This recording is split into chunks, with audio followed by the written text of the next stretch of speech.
로마서 12장 6절에서 8절 말씀 대독합니다. 우리에게 주신 은혜대로 받은 은사가 각각 다르니 혹 예언이면 믿음의 분수대로, 혹 섬기는 일이면 섬기는 일로, 혹 가르치는 자면 가르치는 일로, 혹 위로하는 자면 위로하는 일로, 구제하는 자는 성실함으로, 다스리는 자는 부지런함으로, 긍휼을 베푸는 자는 즐거움으로 할 것이니라. 아멘. 우리 몸에는 다양한 지체들이 구성되어 있지만은 이 모든 지체들은 개별적으로 떨어져 있는 것이 아니라 서로 상호 유기적으로 관련되어 있는 것을 볼 수가 있습니다. 그래서 우리 몸에는 다양한 지체들이 있지만은 우리 몸을 일컬어서 한 몸이라고 말을 하죠. 또한 우리 몸에 눈, 코, 입, 또 머리, 팔, 다리 이처럼 다양한 지체들이 존재하고 있지만은 어느 지체가 더 소중하고 어느 지체가 덜 소중하고의 차원이 아니라라고 있습니다. 그것은 기능의 문제라고 했죠. 여러분, 눈이 소중하다라고 해서 온 몸이 눈이라면은 냄새 맡는 역할은 과연 누가 감당할 수 있을까요? 또 코가 소중하다라고 해서 온 몸이 코라면은 먹는 역할은 또 누가 감당할 수 있겠 말입니까? 그래서 눈은 눈의 역할을 감당하고, 코는 코의 역할을 감당하고, 입은 입의 역할을 감당하고, 각자에게 주신 그 기능을 발휘할 때 우리 몸은 한 몸이 되어서 건강한 삶을 유지할 수 있는 줄로 믿습니다. 그래서 바울은 우리의 이 몸을 교회에 비유하고 있는 것을 보게 됩니다. 이처럼 교회는 우리 모든 각 사람들, 즉 다양한 지체들이 존재하고 있지만은 이 모든 지체들은 예수 그리스도를 통하여서 한 몸을 이루고 있습니다. 그래서 15사람, 20사람의 이러한 다양한 각각의 지체들이 존재하고 있지만은 이 모든 지체들이 있음에도 불구하고 우리 주님은 교회를 일컬어서 이 모든 지체들이 예수 그리스도라고 하는 몸을 이루고 있기 때문에 교회를 일컬어서 한 몸 공동체라고 말을 했던 것입니다. 역시 또한 어느 성도가 또 어느 지체가 더 중요하고 어느 지체가 덜 중요하고의 차원이 아닌 것이죠. 모든 각각의 지체들, 어떤 지체는 더 믿음이 좋은 지체도 있고 어떤 지체는 믿음이 약한 지체도 있고 또 어떤 지체는 교회에게 큰 유익을 줄 수도 있고 또 어떤 지체는 그냥 그런 교회에게 삶을 살 수도 있지만은 역시 그것은 우리 하나님께서 각각의 기능에 따라 세웠기 때문에 어느 성도가 더 소중하고 어느 성도가 더 덜 소중하고의 차원이 아니라고 했습니다. 이 가운데 10명, 20명, 30명, 100명 있다 할지라도 우리 하나님께서는 교회를 세우기 위하여서 건강한 교회를 유지하기 위해서 하나님의 거룩한 뜻 가운데 그 한 몸을 이루기 위해서 각 사람에게 각각의 기능을 부여해 주셨다라고 했어요. 그 기능이 곧 은사라고 했죠. 은사. 그래서 우리 하나님께서 내게 주신 그 은사대로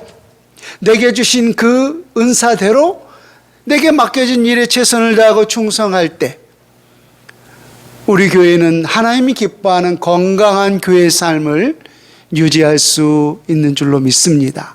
그래서 지난 시간에 우리가 하나님께서 우리 모든 각 사람에게 주신 이 은사를 다루기 전에 우리에게 주신 그 은사의 목적이 무엇인가? 그 은사의 목적에 대해서 먼저 다뤘는데요. 에베소 4장 2절에 보면은 은사를 주신 목적에 이렇게 기록되어 있습니다. 이는 성도를 온전케 하며 봉사의 일을 하게 하며 그리스도의 몸을 세우려 하심이라. 그리스도의 몸이 뭐라고 있습니까? 교회 공동체라고 했죠. 그래서 한마디로 우리 모든 각 사람에게 각양의 은사를 부여해 주신 것은 교회라고 하는 이 공동체의 유익을 위해서 우리 하나님께서 이 은사를 주셨다라는 거예요. 그래서 은사라고 하는 것은 반드시 누구의 유익을 위해서 사용될 수 있어야 되는 거예요. 교회라고 하는 공동체 전체 유익을 위해서 사용될 수 있어야 한다는 것입니다. 지난주에도 잠깐 말씀했습니다마는 여러분 고린도전서 12장, 13장, 14장에 보면은 바울의 다양한 은사에 대해서 고린도 교회 가운데 설교하고 있는 모습을 볼 수가 있습니다. 근데 왜 바울이 고린도 교회 가운데 이 은사에 대해서 이렇게 장황하게 말씀을 한 이유가 있어요. 우리가 잘 알고 있듯이 고린도 교회는 참 문제가 많은 교회 아닙니까? 문제가 많은 교회였지만 또한 그 반면에 모든 성도들의 각양의 은사가 충만한 교회였어요.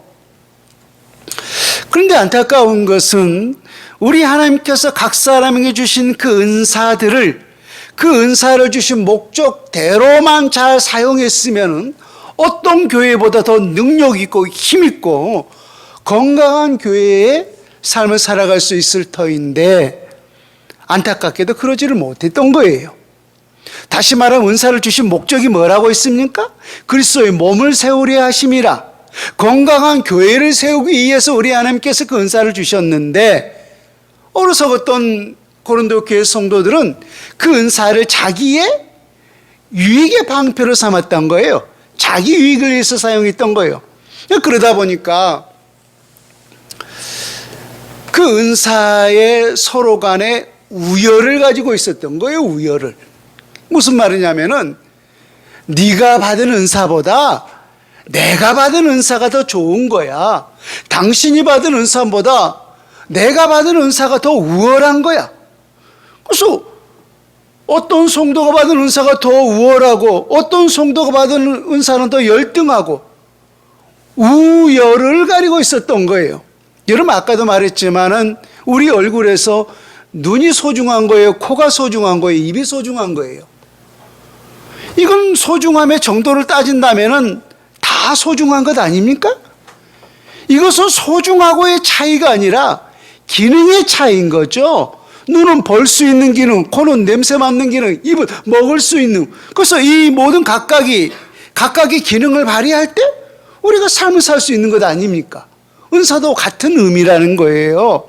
그래서 내게 주신 그 은사를 합법하게 질서대로 하나님 주신 그 목적대로 사용했으면은 더 힘있는 교회를 유지할 수 있었을 터인데 많은 은사들이 있었음에도 불구하고 그 은사들을 질서대로 적법하게 목적대로 사용하지 못하니까 오히려 그 은사로 인하여서 고린도 교회 가운데 네가 잘났느니 내가 잘났느냐 하면서 오히려 큰 분열을 일으켰던 것을 보게 됩니다. 그래서 아무리 우리에게 좋은 은사가 주어졌다 할지라도 그 은사를 질서대로 목적대로 사용하지 않는다면은 그것 은사가 도대체 무슨 소용이 있겠느냐라고 하는 거예요. 지난주에도 말했지만은 오히려 그 은사 때문에 합법하게 사용하지 못하면 그 은사 때문에 그 신앙이 잘못된 경우는 우리가 종종 볼 수 있지 않겠습니까?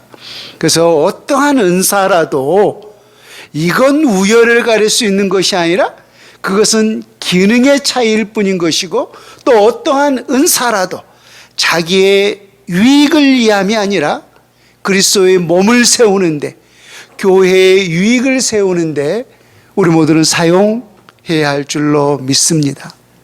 왜 그러한가? 왜 그래야만 하는가? 여러분 우리가 몸이라고 하는 기능을 한번 생각해 봅시다. 우리 몸에는 시작 즈음에 다양한 지체가 있다라고 했죠. 그래서 이 모든 지체들이 있지만은 이 모든 지체들은 몸에 붙어 있기 때문에 한 몸이라고 했어요. 그래서 이 모든 각각의 지체들은 서로 상호 유기적으로 연합이 되어 있어요.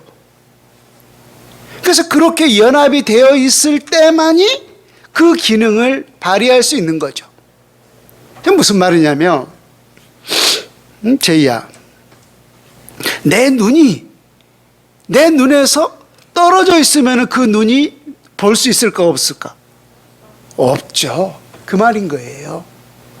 내 손이 아무리 중요하고 내 발이 아무리 중요하다 할지라도 내 몸에서 팔이 떨어져 있으면은, 내 몸에서 눈이 떨어져 있으면은 눈이 눈의 역할을 감당할 수 없는 거예요.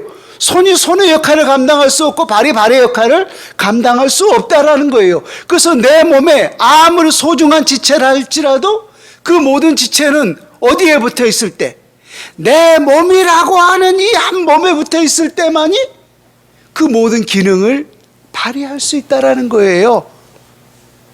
이것이 바로 유기적인 연합이라는 거예요.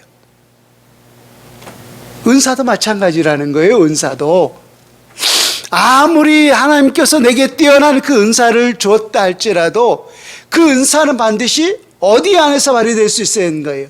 교회 공동체 내에서, 교회 공동체라고 하는 그 유익을 위해서 사용될 때만이 그 가치를 발휘할 수 있는 거죠.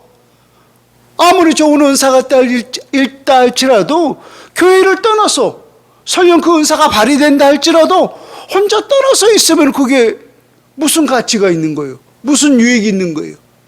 관계성 속에서 이루어질 때, 교회라고 하는 그 공동체 관계성 속에서 이루어질 때 그 은사의 진정한 가치가 발휘될 수 있다는 거예요. 그래서 모든 은사는 항상 관계성을 가지고 있다는 거예요. 관계성. 왜? 그렇게 우리 하나님께서 각 사람에게 교회에 그리스도의 몸을 세우기 위하여서 그 목적대로 합하게 주셨기 때문에 말입니다. 그래서 이 모든 은사는 반드시 하나님께서 주시는 그 목적대로 또 질서대로 적합하게 사용되어져야 할 줄로 믿습니다. 여러분, 고린도전서 12장 25절에서 27절에 이렇게 기록하고 있어요. 들어만 보세요. 몸 가운데서 분쟁이 없고 오직 여러 지체가 서로 같이 돌보게 하셨느니라.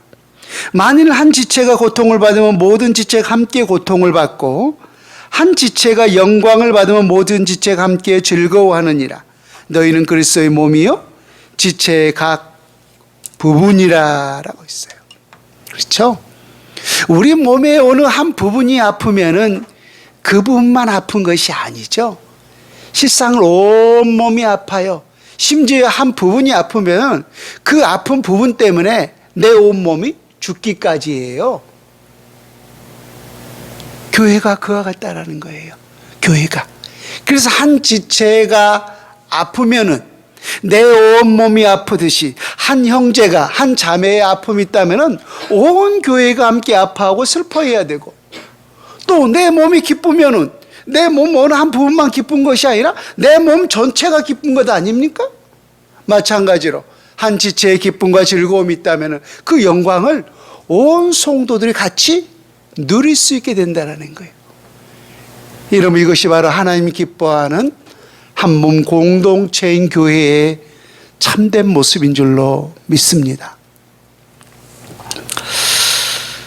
오늘은 우리가 지난 시간에 예고한 대로 하나님께서 우리 믿음의 사람들에게 주신 은사들이 어떠한 것이 있는가에 대해서 살펴봅니다. 물론 여러분 고린도전서 12장 또 13장 14장에 보면은 성경이 말하는 다양한 은사들이 있는 것을 우리가 볼 수가 있습니다만은 오늘은 주어진 본문에 따라서 몇 가지를 나누고자 합니다. 우리 로마서 12장 6절에서 8절까지 내용을 같이 한번 봅니다. 우리에게 주신 은혜대로 받은 은사가 각각 다르니 혹 예언이면 믿음의 분수대로, 혹 섬기는 일이면 섬기는 일로, 혹 가르치는 자면 가르치는 일로, 혹 위로하는 자면 위로하는 일로, 구제하는 자는 성실함으로, 다스리는 자는 부지런함으로, 긍휼을 베푼 자는 즐거움으로 할 것이니라. 여기 보면 몇 가지 은사들을 나열하고 있는데 예언, 섬김, 가르치는 일, 위로하는 일, 구제하는 일, 다스리는 일, 긍휼을 베푸는 일, 이게 다 지금 은사에 속해 있다라고 말씀을 하고 있죠. 오늘 그 가운데 이 시간을 통해서 여러분과 함께 나누고자 하는 것은 예언의 은사에 대해서 나누고자 합니다.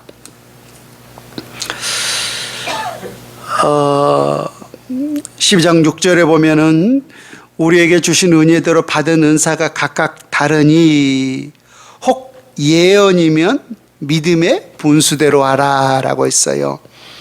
그래서 우리 가운데 예언의 은사가 있음을 말씀을 하고 있는데요. 예언이 뭐죠? 우리가 일반적인 상식선에서 예언이라고 한다면은 미래의 어떠한 시점 속에서 일어날 일들을 미리 알고 그것에 대해서 말하는 사람을 일컬어서 예언자라고 말하고 그 내용을 일컬어서 우리는 예언이라고 말하죠. 그래서 어떠한 시대를 예언했던 그 옛날에 노스트라다무스 같은 사람들을 우리 일반적으로 예언자라고 말을 하는데,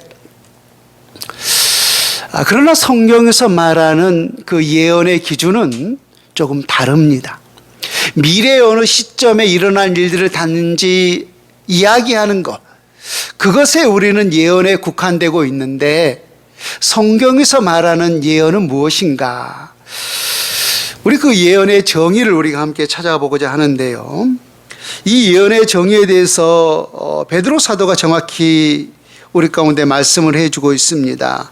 여러분 베드로 후서 1장 19절에서 21절 말씀을 찾아봅니다. 신약성경 385페이지 어간입니다. 예언이 무엇인가? 성경에서 말하는 참된 예언이 무엇인가? 우리 베드로후서 1장 19절에서 21절 말씀 제가 읽고 여러분들은 눈으로 따라오시기 바랍니다.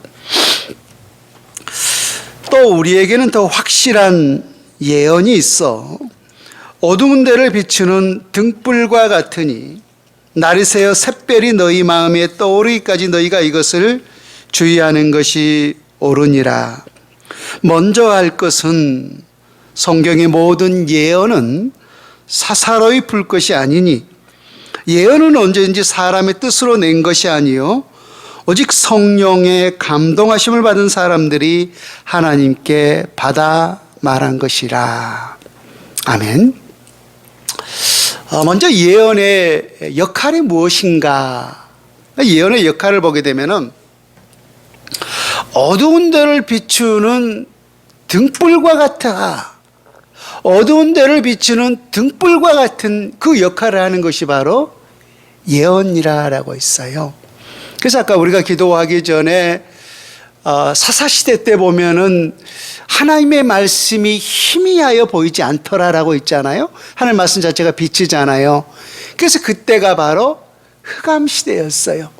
그래서 많은 하나님의 사람들이 하나님의 말씀대로 사는 것이 아니라 각자 자기 소견에 옳은 대로 살았던 그 시대가 바로 사사시대였는데 그 어두운 시대 속에서 새로운 시대를 밝히기 위해서 우리 하나님 누구를 부르셨어요? 사무엘을 부르셨죠. 사무엘아 사무엘아.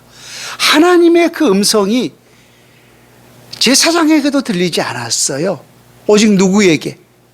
사무엘에게. 그래서 사무엘을 일컬어서 새 시대의 등불이다라고 했어요. 등불. 여러분 우리가 깜깜한 흑암을 혹시 경험해 보신 분들이 분명히 있을 것입니다. 저도 어려서 시골에 살았는데 비가 올라고 그러면은 달도 안 보이고 별도 안 보이잖아요.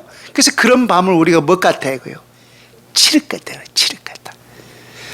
그때 보면은 막 무섭기도 하고 깜깜해서 어디로 가야 할지 길을 몰라요.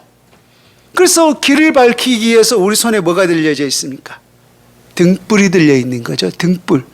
그래서 등불이 들려 있으면은 그 등불로 인하여서 우리가 가야 할 길을 비춰주는 거예요. 예언이 무엇과 같다라는 거예요. 이 어두운 밤 시대 속에서 우리 하나님의 사람들이 어떠한 길을 가야 할지, 참된 길을 가야 할지를 우리에게 선명하게 비춰주는 등불과 같은 것이 바로 예언의 역할이라는 거예요. 그래서 예언이 얼마나 중요한 거예요. 우리에게 생명과 같은 거잖아요. 우리가 가야 할 참된 길을 비춰주는 게 예언이에요. 등불의 역할이에요. 그래서 이 예언이 우리에게 얼마나 소중하고 귀한 건지 모릅니다. 그래서 이 예언의 역할이라는 것은 우리가 가야 할 길을 비춰주는 등불과 같은 것이 바로 예언인데, 이 예언을 어떻게 할 것인가? 이 예언을 어떻게 하는 것이 바로 참된 예언인가? 21절에 보면은 이렇게 말하죠. 예언은 언제든지 사람의 뜻으로 낸 것이 아니요 오직 성령의 감동하심을 받은 사람들이 하나님께 받아 말한 것임이라. 여러분, 성경에 보면은 구약의 선지자들이 많이 나오고 있죠. 그래서 신약에서 보면은 세례 요한을 일컬어서 마지막 선지자라고 말씀하지 않았습니까? 물론 예수님도 선지자 중에 한 사람이긴 합니다만은, 근데 구약에 보면은 많은 선지자들이 나오고 있습니다만은, 이 선지자들을 일컬어서 또 다른 말로 뭐라고 번역을 했냐면은 선견자 혹은 예언자, 그렇게 번역을 했어요. 그래서 선지자들은 미리 볼 수 있는 선교자고 또 미래를 말할 수 있는 어떤 예언자라고 했어요. 그런데 우리가 성경을 보게 되고 특별히 구약 성경을 보게 되면은 많은 선지자들이 있습니다만은 그 가운데 참 선지자와 거짓 선지자를 구분하고 있음을 보게 돼요. 그렇죠? 근데 이 참 선지자와 거짓 선지자의 구분점이 뭐냐면은, 선지자는 대언하는 것 아닙니까? 하나님의 말씀을 대언하는 거죠. 근데 그 참 선지자와 거짓 선지자의 구분점이 뭐냐면은, 그가 하는 그 예언이, 그가 하는 그 말이 누구의 말이냐는 거예요. 누구의 말이냐. 그러니까 사람의 뜻으로 난 것이 아니오라고 있죠. 모든 예언은. 그래서 거짓 선지자는 자기 생각으로 말하는 거예요. 자기 생각으로 말하면은 그건 거짓 선지자인 거예요. 그런데 참된 선지자는 하나님의 성령의 감동하심을 입고 하나님으로부터 받아서 그 받은 대로 전하는 게 참된 선지자였던 거죠. 그런데 보세요. 근데 이스라엘 백성들의 그 삶을 보게 되면은 실상은 누가 더 인정받고 살았어요? 거짓 선지자가 더 인정받고 살았어요? 참된 선지자가 더 인정받고 살았어요? 거짓 선지자가 더 인정받고 살았죠? 그 이유가 뭐예요? 백성들이 그렇게 살지 못했기 때문인 거예요. 거짓 선지자들은 사람의 생각으로 말했잖아요. 사람의 생각으로 말하다 보니까 사람이라는 것은 남에게 듣기 싫은 소리 해가지고 내게 좋을 것 아무도 없잖아요. 사람이 자기는 바른 말 한다고 나의 잘못된 점을 막 지적하면은 여러분 그 사람 좋습니까? 나도 싫어요. 나도 싫어. 이런만 싫은 게 아니라 나의 잘못을 막 들이대놓고 지적하면은 나도 싫어.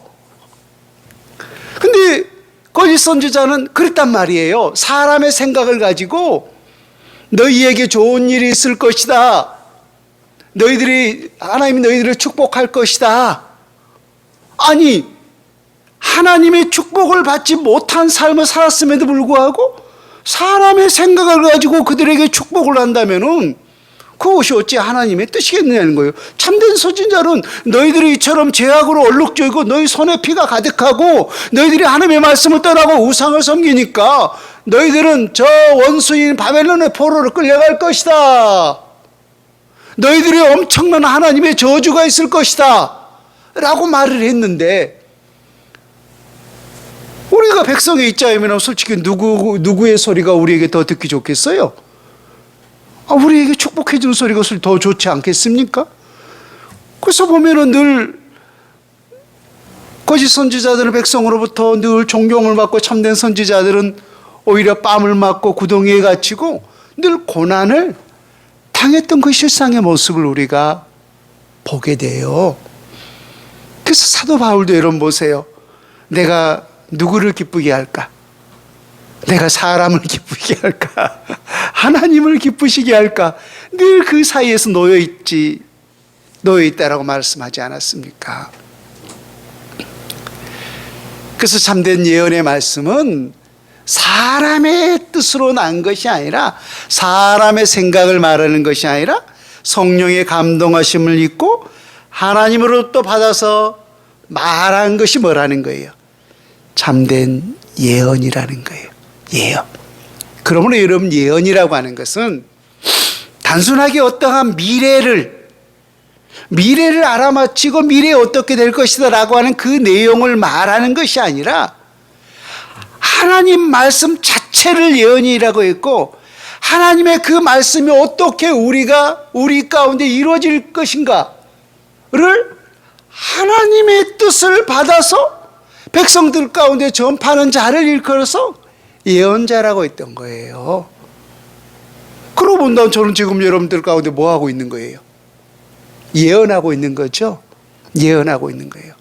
제가 만약에 사람의 뜻으로, 사람의 생각으로 여러분들께 말한다면은 저는 거짓 선지자일 것이고, 제가 하나님의 뜻을 받아서 바르게 전한다면은 참된 선지자가 되겠죠.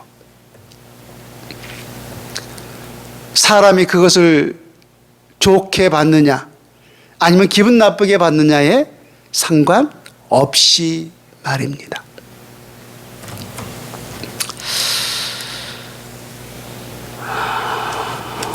우리 성경 한 군데를 한번 찾아볼까요? 요한계시록 1장 1절에서 3절 말씀을 같이 한번 봅니다.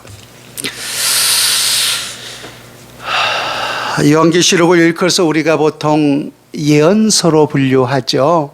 그렇죠? 예언서. 그러니까 사도 요한이 반복해서 이 예언서, 이 계시록을 기록했는데 왜 이 요한계시록을 예언서라고 했는지 우리가 그 의미를 살펴볼 수가 있습니다. 계시록 1장 1절에서 3절 말씀인데요.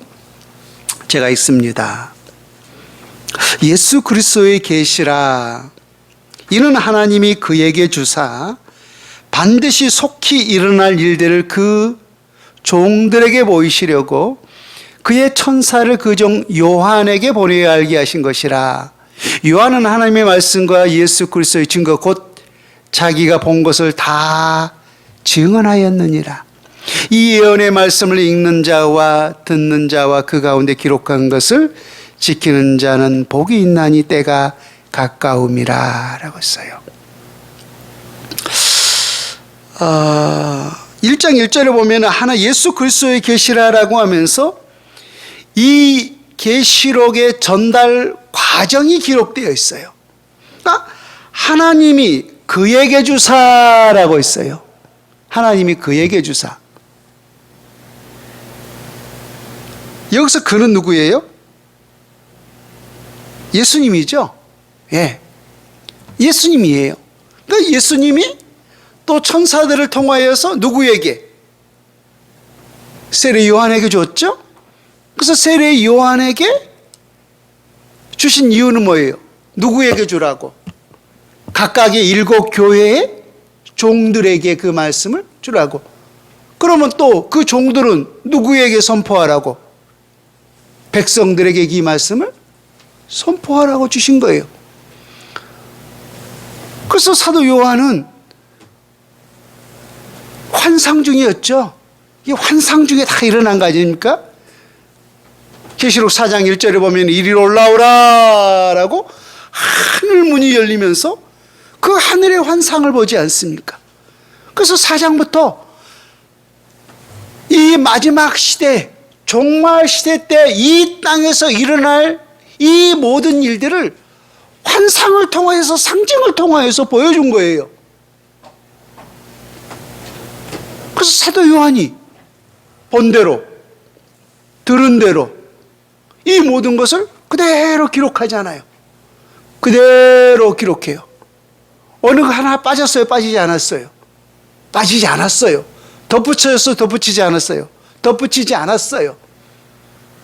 그래서 들은 대로 본 대로 네가 이것을 그대로 기록하라 라고 했더니 사도 요한이 그대로 증언했다라고 말씀하지 않습니까?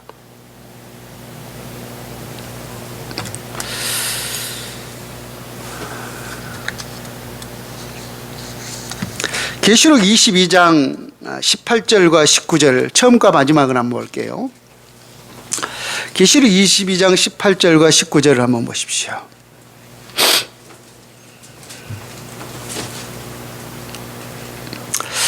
내가 이 두루마리의 예언의 말씀을 듣는 모든 사람에게 증언하노니 만일 누구든지 이것들 외에 더하면 하나님이 이 두루마리에 기록된 재앙들을 그에게 더하실 것이요 만일 누구든지 이 두루마리의 예언의 말씀에서 제하여 버리면 하나님이 이 두루마리에 기록된 생명나무와 및 거룩한 성의 참여함을 제하여 버리시리라 라고 했어요. 그래서 이러면 하나님의 예언의 말씀은 우리가 어느 한 부분만 전해도 안 되는 거예요. 이 말씀을 저도 때때로는 그런 감이 들 때가 있어요. 뭐 성도들이 수백 명 되면 모르겠지만은 뭐 그냥 20명 되는데 대략적인 삶을 알잖아요. 그래서 이 말씀을 전하면 혹시 누구에게 상처가 되지 않을까? 혹시 누구에게 이게 비수가 되지 않을까? 라고 하는 데 인간적인 생각이 있어요. 그러면 그 사람을 위해서 전하지 않는 것이 지혜롭지 않을까? 라고 하는 제 생각이 솔직히 머물 때가 있어요. 그런데 그것이 과연 지혜롭고 그것이 과연 옳은 생각인가 하는 것입니다. 그게 아니라는 거예요. 그게 아니라는 거예요. 그것이 사람의 길을 즐겁게 하고 사람에게 어쩌면 유익하게 될 수 있을런지를 모르겠지만은 예언이고 대언이라는 것은 아까 뭐라고 했습니까? 하나님으로부터 받아서 말하는 거잖아요. 사신이라는 게 여러분 알죠? 특사 같은 사람, 사신. 그 특사나 사신이 자기 생각을 말하는 거예요? 아니면은 왕이 전해준 내용을 그대로 전달하는 거예요? 그게 특사, 그게 사신의 역할인 거죠. 그래서 특사나 사신은 생명 걸고 가는 거예요. 그렇잖아요. 죽을 수도 있는 거잖아요. 그 원수들이 받아주지 않으면은 그 사신은 그냥 죽여버릴 수도 있는 거잖아요. 그럼에도 불구하고 자기를 위해서 그 대언을 하고 자기를 위해서 그 말을 하는 것이 아니라 왕의 그 말을 전하러 간 게 사신이고 특사의 역할인 거예요. 그래서 받은 바 그대로 전해야 할 사명이 그 사신에게는, 특사에게는 있는 것이죠. 그래서 예언도 이런 마찬가지입니다. 예언이 뭐라고 있어요? 하나님의 말씀 자체가 예언이라고 있죠. 그래서 그 말씀은 어디 가운데 이루어지는 거예요? 우리가 살고 있는 모든 시대 가운데 이루어지는 거죠. 그래서 어떻게 보면은 어느 시대의 경점에서 이루어지니까 미래에 이루어질 일이기도 해요. 그러나 그 미래가 초점인 것이 아니라, 미래에 포커스가 맞춰져 있는 것이 아니라 하나님의 말씀 자체가 이루어진다는 거예요. 그것이 예언이라는 거예요. 우리가 베드로 사도의 그 예언에 대해서 분명한 정의를 들었잖아요. 사람의 뜻으로 낳은 것이 아니라 하나님의 감동하심을 받고 하나님으로부터 받아서 말한 것이 바로 참된 예언이라고 말입니다. 그래서 여러분, 오늘 본문에 보게 되면은 다시 로마서로 돌아와서 예언이면 믿음의 분수대로 하라라고 있어요. 예언이면 믿음의 분수대로. 이게 무슨 말이냐면은 믿음의 분수대로 하라고 하는 것은 믿음의 분량대로 하라는 거예요. 믿음의 분량대로.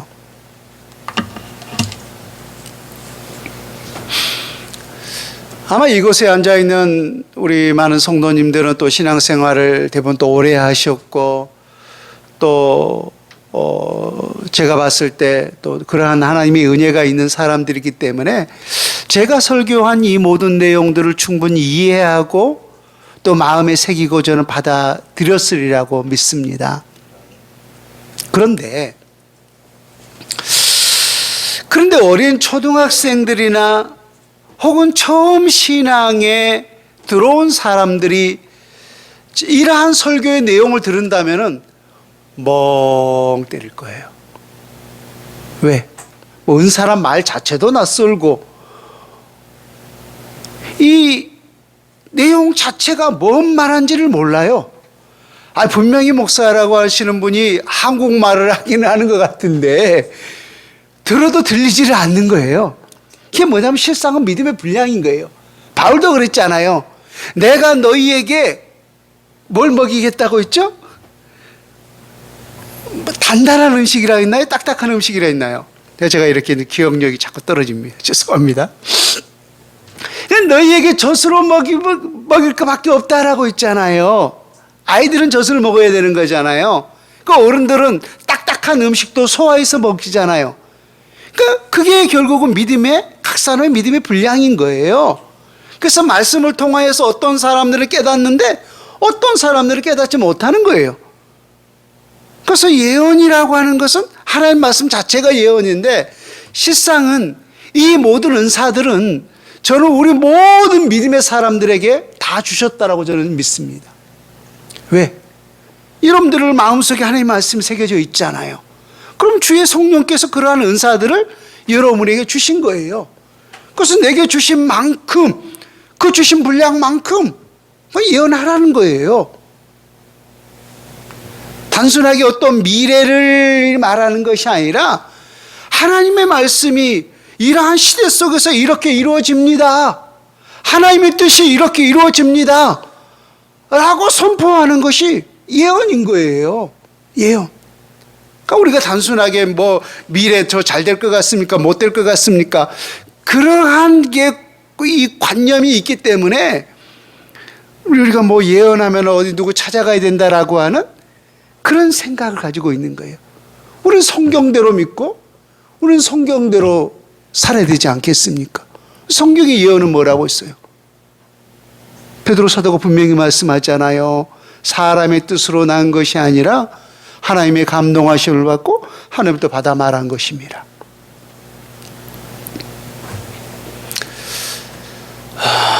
다시 말씀드리지만은 어떠한 은사도 반드시 여러분 자기의 유익을 위해서 사용하는 것이 아니라 적법하게 질서 있게 또 이것이 나의 자랑은 되지 않는지 나를 드러내려고 하는 것은 아닌지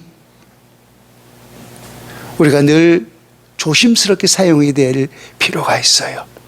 이것이 진정한 교회의 유익이 될 수 있는 것인가?